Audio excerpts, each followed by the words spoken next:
Good evening, boys and girls, and welcome back to the channel. I'd just like to welcome any new subscribers, welcome back any existing ones, and without further ado, let us get into the video.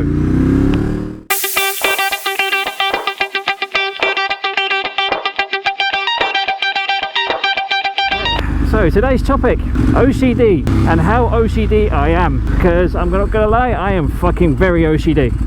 Now this bike, as you know, had a bit of a tumble not so long ago, and for a little while I was running around with a bent right bar, missing bar ends, or missing one bar end, and then I took the other one off because it just looked wonky. But with that being said, I wish I'd left the fucking bars on. So I was looking around looking for replacement bar ends and such like, you know, doing the usual shit, going on eBay, Amazon, not really finding what I was looking for. So all I wanted was a set of bar ends that were plain, simple, and had a bit of weight to them, so that it would help dampen the vibrations from the front end. And in all honesty, I never thought I would say this, but I actually found exactly what I was looking for in Halfords, and it only cost me a tenner. Well, I should say, they only cost me a tenner. And in all fairness, yes, they are Halfords own brand type jobbies, and you know, I'm gonna get slated for being, you know, so, you know, cheap about what I'm doing with the bike. But I'm not being funny. For what they are, they don't look actually that bad. I mean, that one looks perfectly fine, like it should do. This one is slightly wonky because the throttle grip that's on this bike is actually off an R1. Basically, again, from a previous video that I did, pardon me, I did a video about my, or me wanting a quick action throttle, but not wanting to pay over £200 for the privilege. Hence why, you know, a lot of people in the forums and in Ducati groups on Facebook were saying about get this throttle tube because it fits and yada yada yada. And in all fairness, they're not wrong. It does fit. It does work. The only thing is that I've noticed that the throttle is actually probably too responsive for street riding. Probably amazingly efficient for track duty, but for street riding, probably not so great. I don't normally go for cheap, shitty bar ends or anything cheap if I can help it. But you know, like I said, time happens, family happens, you know, life happens. So obviously money's tight, as it always is when you run a Ducati, and anyone who owns one, if they say they're not skint after every month, then they're fucking lying. But yeah, on the whole, I'm reasonably impressed. The vibration seems to have been dampened quite a bit. Only time will tell. But yeah, so far so good. I know they're not very heavy, but the bar ends seem to be working well, and I can't complain.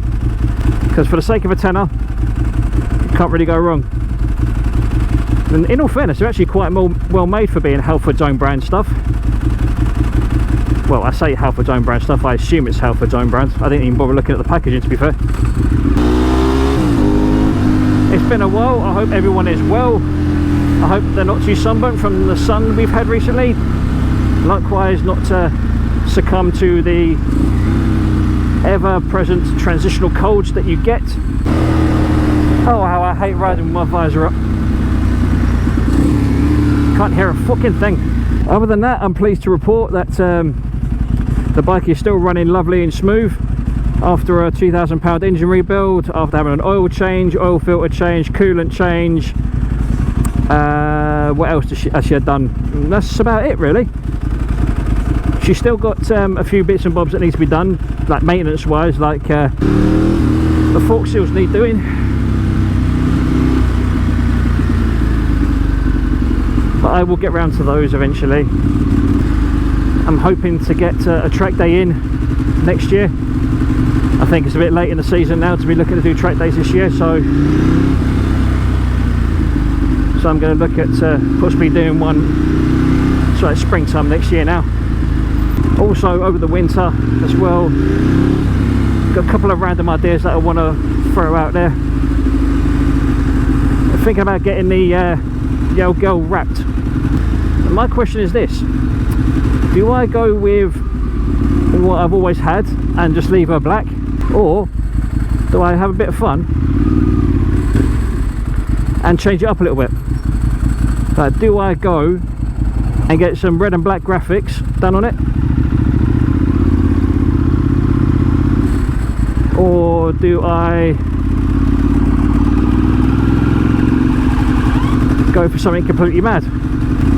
Because at the end of the day, the vinyl wrap is only a temporary colour change, it's not permanent. So the question is, do I go plain or do I go different? Weighing up the pros and cons of that is a fucking minefield, especially when you've got OCD like I have. So if I spot one little thing that's out of place, like one slight graphic that's not straight or true or whatever, it's going to bug me until it fucking gets peeled off. I don't know if anyone's been following British superbikes lately. Scott Redding is going to be leaving the UK, or at least leaving a UK based team, and rumour has it he's going to be replacing Alvaro Bautista in the Aruba.at World Superbike squad.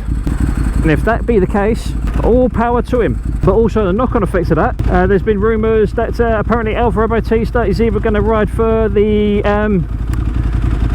Honda Fireblade squad, the Honda team, sorry, or head back to MotoGP. Whether that's true or not, excuse me, is, like I said, it's open to discussion.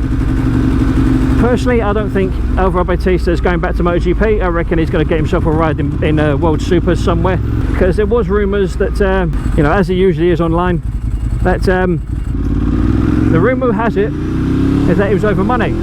All I know is that he did well in World Supers for the time he was on a Ducati, and for all the rest of the season, wish him well and all the rest of it, you know, as you do. Oh, and also another bit of random, not trivia, but info that I came across. The 2020 Yamaha R1 launch happened this week, and if I'm honest, it looks better than last year's bike.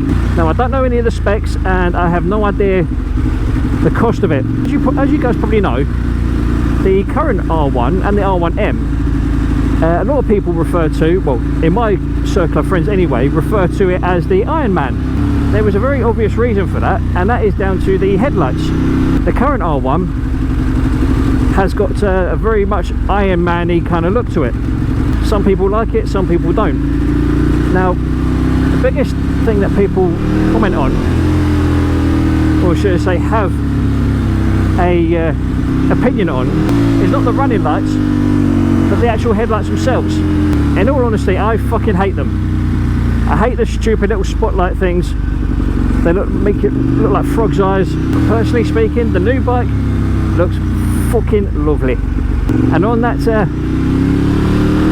bombshell, I shall bid you farewell. So for now, ladies and gents, thank you for joining me, and I'll catch you on the next one. Adios.